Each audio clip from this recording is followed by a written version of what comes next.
Hello again, cartoon Toyota fans. Today we have a relatively recent release. It's the Choro-Q Zero number Z-76. It's the 2000 GT, which is Japan's first supercar. Or that's what the internet says.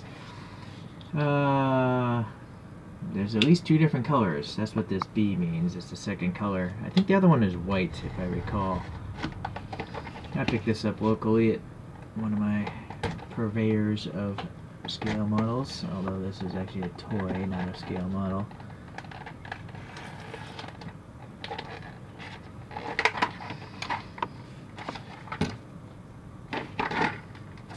Some sort of like, oh, I never knew. I never went to this website, TakaraTomyFans.com. Not sure what you get by joining that website. Alright, so typical blister stuff here. And typically where you can glue on your own license. Whoa. I was going to say mirrors, which is true, but actually this has a license plate. I don't know if I've ever seen one have a license plate. Granted, it's blank, which is kind of silly. So it's got these little bullet mirrors, but you see, since there's no peg there, I feel like if you just touch it, it's just going to break off and then leave a glue mark. So I never really put these on. Would I put this on though? Where would it go? I see, it's supposed to go right here, but that just ruins the look of the front. There's a little index here on the license plate there to fit around that silver thing. So that's a no-go also. Alright, so I'm going to just bag these up and save them for if I ever sell this, I guess. Alright, let's get some images, hold on. So the images of this yellow car sold for $1.2 million at auction, so it's a very favored vehicle nowadays. This is the car that was featured in Dr. No, a James Bond movie. Okay, I think the Dr. No one was white though. And it was actually a convertible. It was the only one of its kind, I believe. Alright, so let's see, Choro-Q Zero, yeah, they have the wheels specific to the car, a little silver paint in the middle, nice detail and all. It's still blanked off because this is a toy. It actually is a wind-up toy and runs into walls at high speed. So I guess that's why the Choro-Q wheels usually aren't hollow. I don't like these Zero tires though, they get really hard. These are actually pretty hard already, and this is a brand new casting, so I have a feeling in 10-20 years these are going to crack. Alright. I will say though, they have an interesting texture though. Like, it's not a smooth tire like older Choro-Qs where they're kind of like silicone. In fact, let's see here. Here's an older tire. And actually this one is, no, sorry, that's not a Choro-Q tire, I don't think. Maybe it is. Here's an older one as well. It's looking a little dry and pitted. But here, this is a shiny one, and it's like it feels like it's silicone. I don't get the impression that this type of Zero tire is a silicone. It feels denser. Maybe it is. Who knows? I'm not a rubber scientist. Okay, so we got some printing here, but is it legible? I wonder. No, it's not. Alright, well the door handle has some, detail to it. It's raised, it's painted silver. This little reflector bump, I think it is, or maybe it's a running light. Got some paint there. The little bumper on the side here, silver, and then this orange here for that marker. Going to the front. Now we do actually have clear. What I'm touching is clear, and you can see a headlight far behind it. So that's pretty cool. It's kind of like regular scale models now, where you have a lens cover and then a light behind it. Some very faint ribbing here, and then pretty deep, but plain, smooth, black grille details there. So a little black paint here on these little bumperettes. Going to the top, we have these little hinges sticking up, painted silver.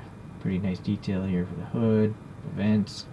There's silver paint going around the window molding, and there's a little black paint on that part of the molding. More badging, looks the same on this side of the car, but this side has the fuel filler raised and painted silver. And then the taillights look nice, you know, it's a silver thing, but then we have the red and the white in there. Sticker telling us what the car is, which is great, and where it is in the series. And really cool, separate little exhaust tips. I've never seen these exhausts before. So that's an extra piece, that's nice. The rear window also has silver trim around it, painted on nicely. In here, it's got some badging here. I think this one we can read. Let me see. Toyota 2000 GT. So that's really cool. I mean, this is a kid's toy. Granted, it's a very overpriced kid's toy. Very overpriced. But it does have that detail. The production dial here, so this is made in January of 2022. So yeah, it's pretty recent. Okay, standard construction though, I think. We got the screw in the front and probably a tab. Yeah, this yellow thing is the tab. I kind of wish Choro-Q would get away from this coin holder thing, because, you know, there's nice detail back here, but it's always hidden by the coin holder. Do people really sit there and put coins in these things and send like a $30 toy against a wall? I have a feeling no. So I think they should get away from that, but that's just me. Alright, well anyways, it looks pretty nice. The stance is pretty nice. That's one nice thing with the newer Choro-Q Zeros. Look how low that stance is. So for a kid's toy, that's pretty neat. Could be a lot worse. I mean, Choro-Q's done a lot worse in the past.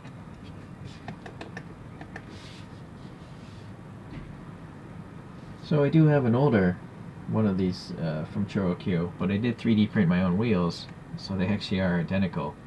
Although mine had actually pass air because they're 3D printed.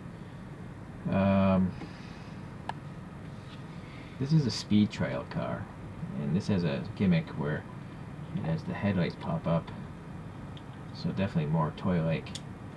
This was cast in 2005, maybe even beforehand, but this particular one came out in 2005. So it's alright, but obviously lacking in details compared to this guy. I mean, the little side things are nice, but there's no paint. The taillights are clearly not nearly as detailed as that one. Oh, just put them side by side. And then look at the deformation.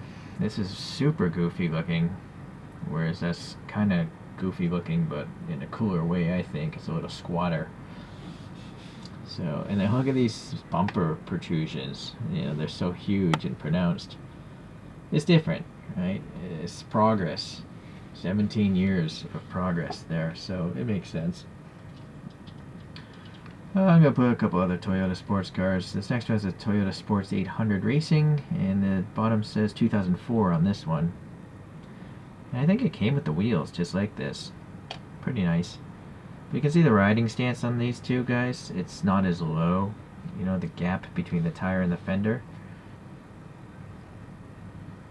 So very often I'll take a poster putty and remount the wheels so they're lower.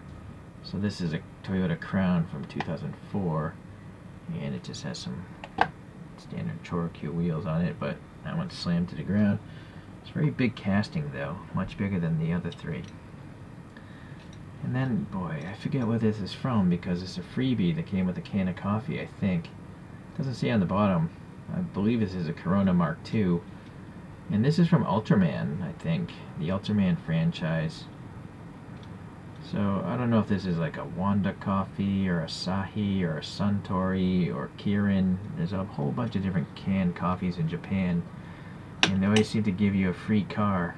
Or it's very common for them to give out free cars. But I always have to pay for them. Alright, so a bunch of classic Toyotas there. I gotta say, for an old one, this Sports 800 is really nice. I rather like it. It's got printing all around. The wheels, those Watanabe style Japanese JDM wheels are cool, and it does have clear headlights, but no light bulbs behind it. Yeah, I just now noticed that this actually has printed on wiper blades. That's pretty common with the Choro-Q Zeros.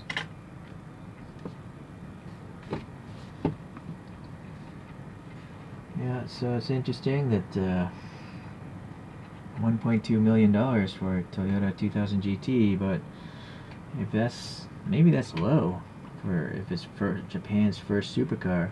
Imagine buying the first Ferrari for 1.2 million, or the first Mercedes, or the first Ford or GT or something, you know.